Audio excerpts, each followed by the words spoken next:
বিসমিল্লাহির রহমানির রহিম।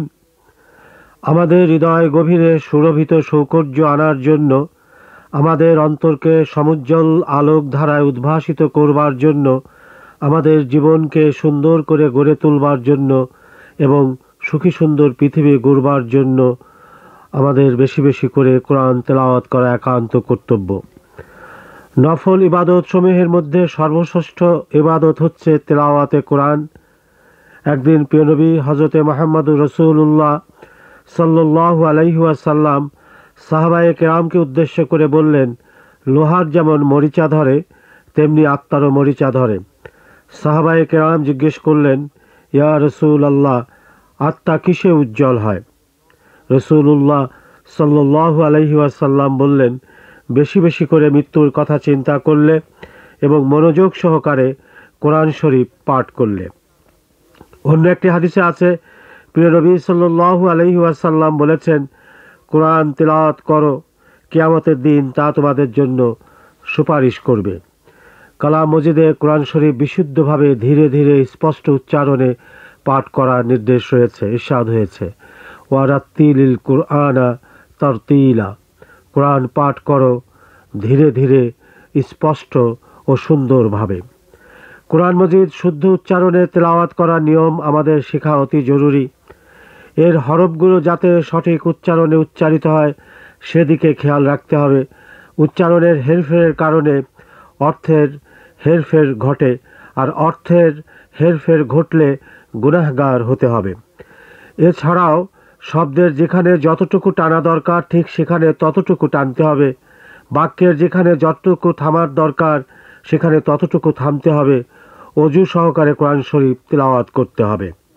কোরআন শরীফের কয়েকটি স্থানে সিজদার নির্দেশনা রয়েছে। সেসব স্থানে গেলে অবশ্যই সিজদা করতে হবে। কোরআন শরীফ সহি করে পাঠের নিয়মকানুন সম্মিলিত বিদ্যাকে তাজবিদ বলে। এছাড়াও রয়েছে ইলমে কিরাত। এই বিদ্যা অর্জনের মাধ্যমে প্রতিটি বর্ণ অনায়াসে সাবলীল ও স্বাভাবিকভাবে যথাযথ উচ্চারণ করার প্রণালী আয়ত্তে আনা যায়। তাজবিদ 3 শ্রেণীতে বিভক্ত: তরতিল বা ধীর ও পঠন, হেদার বা দ্রুত পঠন, তদবির বা সাবলীল পঠন। এই তাজবিদ দ্বারা কোরআন মজিদ সহি শুদ্ধ করে পড়া যায়। কোথায় কতটুকু থামতে হবে, কোথায় কতটুকু টানতে হবে তাও শেখা যায়। কোরআন মজিদের একটি আয়াত শেষে একটি বৃত্ত চিহ্ন থাকে, একে ওয়াকফে তাম বলে। এরূপ চিহ্নিত স্থানে থামা অবশ্য কর্তব্য। মিম হরফ থাকলে সেখানে থামা অত্যন্ত জরুরি। এইরূপ চিহ্নিত স্থানে না থামলে বিপরীত অর্থ হবার সম্ভাবনা দেখা দিতে পারে। তোয়া হরফ দ্বারা কোথাও চিহ্নিত থাকলে সেখানে থামা উচিত। জিম চিহ্ন দ্বারা চিহ্নিত স্থানে থামা যেতেও পারে, আবার নাও থামা যেতে পারে, তবে থামাটা ভালো। সোয়াদ চিহ্ন পরের শব্দের সঙ্গে মিলিয়ে পাঠ করার ইঙ্গিত দেয়, কিন্তু যদি নিঃশ্বাস না কুলোয় সেক্ষেত্রে এখানে থামা যেতে পারে। এমনি করে বেশ কিছু বিরাম চিহ্ন দ্বারা কোরআন মজিদ সুন্দর, সাবলীল ও স্পষ্টভাবে তেলাওয়াত করার রীতি গ্রন্থিত হয়েছে। মুখগহ্বরের কোনো স্থান থেকে কোন হরফটি কিভাবে উচ্চারণ করতে হবে তারও নিয়ম কানুন রয়েছে। এমনকি বিভিন্ন হরকত প্রয়োগের মাধ্যমে কোথায় কতটুকু টানতে হবে তা নির্ধারিত করে দেওয়া হয়েছে। কোরআন মজিদ আল্লাহর কালাম, এর সঠিক উচ্চারণে তেলাওয়াত করার 7টি রীতি রয়েছে।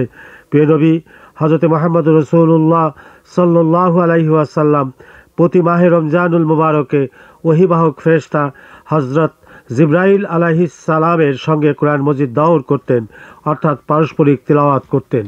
একজন তিলাওয়াত করতেন, অন্যজন শুনতেন। এমনিভাবে পারস্পরিক তিলাওয়াতের মাধ্যমে কিরাত পদ্ধতি ও কোরআন মজিদের বিন্যাস সুনিশ্চিত হয়ে যায়। প্রিয় নবী সাল্লাল্লাহু আলাইহি ওয়াসাল্লাম জীবনের শেষ মাহে রমজানুল মুবারকে হযরত জিবরাইল আলাইহিস সালামের সঙ্গে কোরআন মজিদ পারস্পরিক তিলাওয়াতের মাধ্যমে 2টি খতম সম্পন্ন করেন। হযরত উসমান রাদিয়াল্লাহু তাআলা আনহু থেকে বর্ণিত আছে, প্রিয় নবী সাল্লাল্লাহু আলাইহি ওয়াসাল্লাম বলেছেন, তোমাদের মধ্যে সর্বোত্তম সেই ব্যক্তি যে কোরআন শিক্ষা করে এবং তা অন্যকে শিক্ষা দেয়। হযরত আব্দুল্লাহ ইবনে মাসউদ রাদিয়াল্লাহু তাআলা আনহু থেকে বর্ণিত আছে, প্রিয় নবী সাল্লাল্লাহু আলাইহি ওয়াসাল্লাম বলেছেন, যে ব্যক্তি কোরআন শরীফ থেকে একটি হরফ পাঠ করে তার জন্য 1 থেকে 10টি নেকি তার রয়েছে। আমি বলি না আলিফ লাম মিম একটি হরফ, বরং আলিফ একটি হরফ, লাম একটি হরফ এবং মিম একটি হরফ। এই হাদিস থেকে এটা স্পষ্ট হয়ে যায় যে কোরআন মজিদের একটি অক্ষর পাঠ করলে 10টি সওয়াব পাওয়া যায়। আলিফ, লাম, মিম এই 3টি অক্ষর পাঠ করলে 30টি সওয়াব অর্জিত হয়। কোরআন মজিদ সহি শুদ্ধ করে তেলাওয়াত করার জন্য আমাদের সবার সচেষ্ট হওয়া উচিত। আল্লাহ আমাদের সবাইকে সহি শুদ্ধ করে কোরআন মজিদ তেলাওয়াত করবার তৌফিক ইনায়েত করুন। আমিন ইয়া রব্বাল আলামিন। ওয়া আখিরু দাওয়ানা আনিল হামদুলিল্লাহি রব্বিল আলামিন। আসসালামু আলাইকুম ওয়া রাহমাতুল্লাহি ওয়া বারাকাতুহু।